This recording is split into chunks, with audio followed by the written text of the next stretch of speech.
J'ai lu le communiqué laconique de la CEDEAO, ça frise vraiment le ridicule. La CEDEAO qui prône tout le temps, jour et nuit, comme quoi la liberté d'expression, la démocratie, se retrouve à restreindre la démocratie en faisant quoi? En fermant sa page de commentaires aux Africains qui veulent réagir quand à la déclaration qu'ils ont faite. Mais sachant très bien que ce qu'ils ont fait n'est pas du goût de la population africaine, mais c'est sur instruction de la Jeune de Paris. Ils n'ont fait qu'à obéir à des ordres. Et malheureusement, en bas du communiqué, il n'y a pas eu quelqu'un qui a eu la lassitude de prendre la responsabilité de cocher son nom en bas. On ne sait pas si c'est le secrétaire exécutif ou c'est le secrétaire, on ne sait pas c'est qui. Mais on a senti, on voit quand même parallèlement une signature qui est là. Mais personne ne dit, c'est moi j'ai pris ma responsabilité, c'est moi j'ai fait cela. Et mais ils disent, le général Tchani a touché là où ça fait très mal. Si le ministre de l'Intérieur, Saïdou Alassane, n'est pas d'accord, il a été clairement dit que ce sont des armes qu'on a retrouvées entre les mains des terroristes. Et ces armes sont, il s'est avéré que ces armes sont chinoises. Elle a été commandée chez un concessionnaire. Et ce concessionnaire a montré les traces de cette commande. Ça vient du Bénin. Et c'est le ministre de l'Intérieur et parmi lui, les conciliateurs, peut-être le chef d'état-major et le président Talon peut-être, qui ont signé le bon de commande et un opérateur économique s'en est chargé de faire expédier au Bénin, dans l'optique de vouloir fournir ça aux militaires ou aux soldats béninois. Mais malheureusement, ce n'était pas destiné à eux, puisque c'était une commande de la France pour faciliter la mobilité des terroristes à mener des opérations contre les armées régulières du moins des pays de l'AES.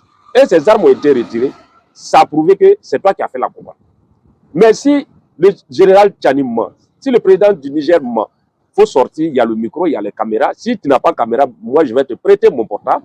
Tu vas faire une déclaration et on verra bien, puisque le général a dit qu'il y a des preuves.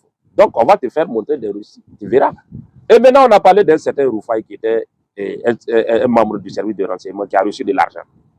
Et ils ont parlé de preuves. Et là également, Tinubu, que le général Tchani dit qu'il a reçu de l'argent, qu'il n'a qu'à sortir démentir, qu'il n'a qu'à sortir dire combien il a reçu. Ça veut dire la même chose. Aussi, que Talon aussi soit pour dire que je n'ai rien reçu, je n'ai jamais laissé une portion de mon territoire au service spécial français de former les terroristes sur mon territoire. C'est très simple que ça. C'est de l'eau à boire. Ce n'est pas de la mer à boire. Mais pourquoi?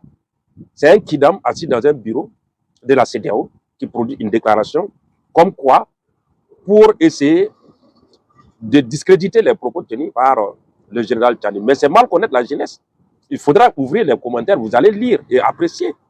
En ce moment, nous allons vous faire savoir qu'il y a des gens qui sont témoins directs, qui vont vous amener des images en bas de votre commentaire et des photos. Donc, le nombre de soldats, qui est peut-être 1000, 2000 qui a été déclaré officiellement, qui s'est retrouvé à être peut-être une vingtaine, et voilà 2000 de soldats qui sont présents en Afrique, que Jean-Marie Bockel sort pour démentir, ou que Macron sort pour apporter le démenti. Mais pourquoi la Côte d'Ivoire, qui a eu à former des soldats, des gens qui ont été rejetés, des apatrides, qu'ils ont récupérés pour les former contre l'AIS, 100 soldats, en voulant mélanger, ils ont ajouté des gens, comme des gendarmes, les policiers et autres, la garde présidentielle, pour faire la formation, qu'ils sortent pour dire que c'est faux. C'est tout. Et les soldats français qui ont été réarticulés tout le long de la frontière nord de la Côte d'Ivoire, c'est pour s'attirer le Mali et le Burkina. C'est clair. Est-ce qu'on a besoin de faire l'école de guerre pour comprendre ça? Est-ce qu'on a besoin d'aller loin pour savoir tout ça? Quelqu'un qui était un observateur averti sait très bien que ce que le général a dit, même nous n'avons pas les preuves à la main, mais on a la conviction que sur parole, on peut le croire.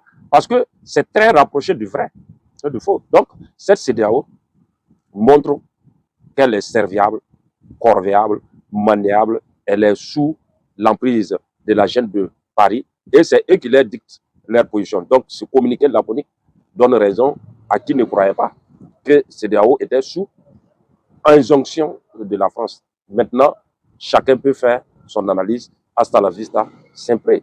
La patrie ou la mort, nous vaincrons.